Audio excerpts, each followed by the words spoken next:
ओम साई राम। तो चलिए क्रम को न तोड़ते हुए हम आते हैं अध्याय नंबर 14 में। तो पिछले जन्मों के शुभ कर्मों के स्वरूप ही ये देह प्राप्त हुई है और उसकी सार्थकता तभी है जब उसकी सहायता से हम इस जीवन से में भक्ति और मोक्ष प्राप्त कर सकें।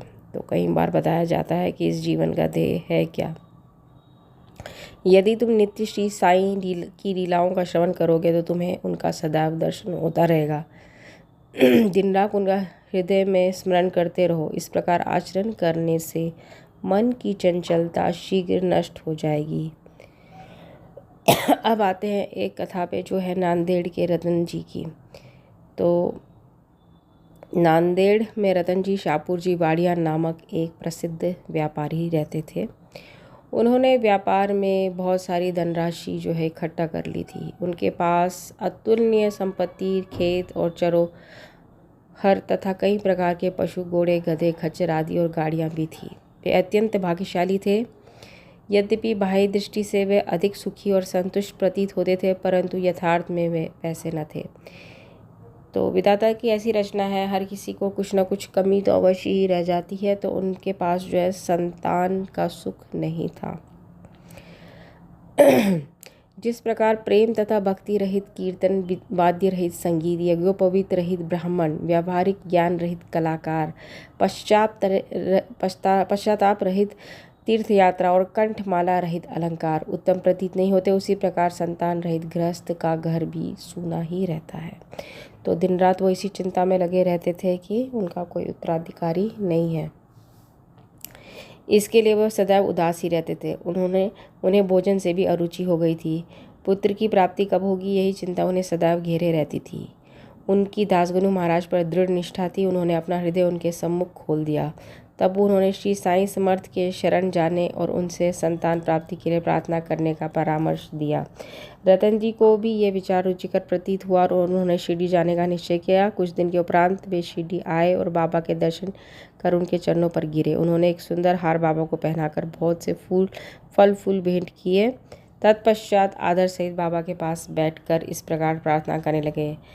अनेक आपत्तिग्रस्त लोग आपके पास आते हैं और आप उनके कष्ट तुरंत दूर कर देते हैं। यही कीर्ति सुनकर मैं भी बड़ी आशा से आपके श्री चरणों में आया हूँ।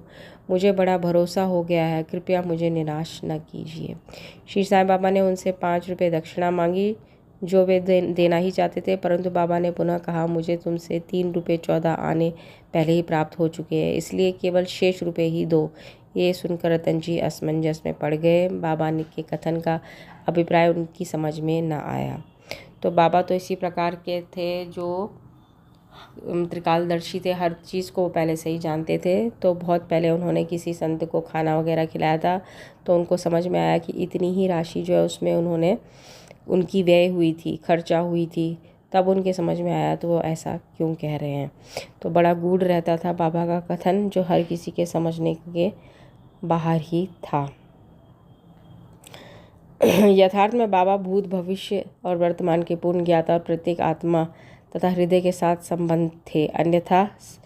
अन्यथा मौल साहिब के स्वागतार्थ खर्च की गई रकम बाबा को कैसे विदित हो सकती थी कि उन्होंने उस संत के लिए कितना पैसा खर्चा किया, वो कैसे जान सकते थे। तो इस प्रकार से उन्होंने उनको संतान का सुख जो है, तो उन्होंने बोला कि तुम्हारी इच्छा जो है ईश्वर अवश्य ही पूर्ण करेगा, चिंता त्याग दो, अब तुम्हारे दुर्दिन समाप्त हो गए हैं।